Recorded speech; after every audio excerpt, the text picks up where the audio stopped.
শেখ হাসিনা আসবে, বাংলাদেশ আসবে, জনগণ 2-3 কোটিরও বেশি মানুষ এই বাংলাদেশে আসবে এয়ারপোর্টে। আমি আসলে জাতির পিতার আদর্শ ধারণ করি এবং জননেত্রী শেখ হাসিনার আদর্শকে আমি লালন করি। আর আমরা আজকে বাংলাদেশ পেয়েছি, এটা ভারতের অবদান, এটা স্বীকার করতেই হবে।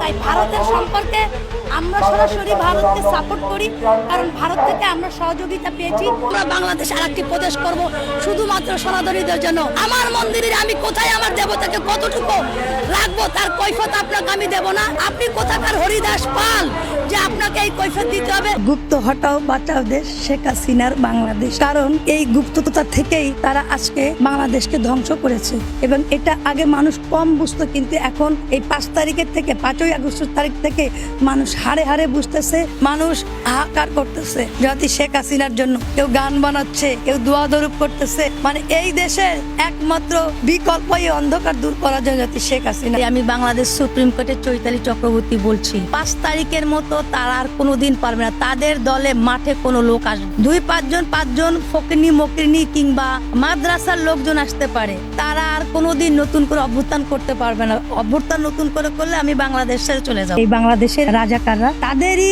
পরিকল্পনায় বাংলাদেশের লাখ লক্ষ মানুষ মারা গেছে।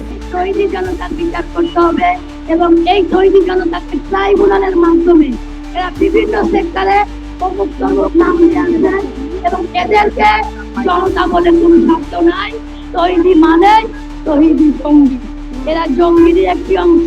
যদি শেখ হাসিনাকে বাংলার দামাল ছেলেরা ঐক্যবদ্ধ হয়ে বাংলাদেশকে বাঁচানোর জন্য যদি শেখ হাসিনাকে ফিরিয়ে আনবে। আমি একজন আওয়ামী লীগের প্রেমে পড়েছি, আওয়ামী লীগের প্রেমে পড়েছি রে ভাই।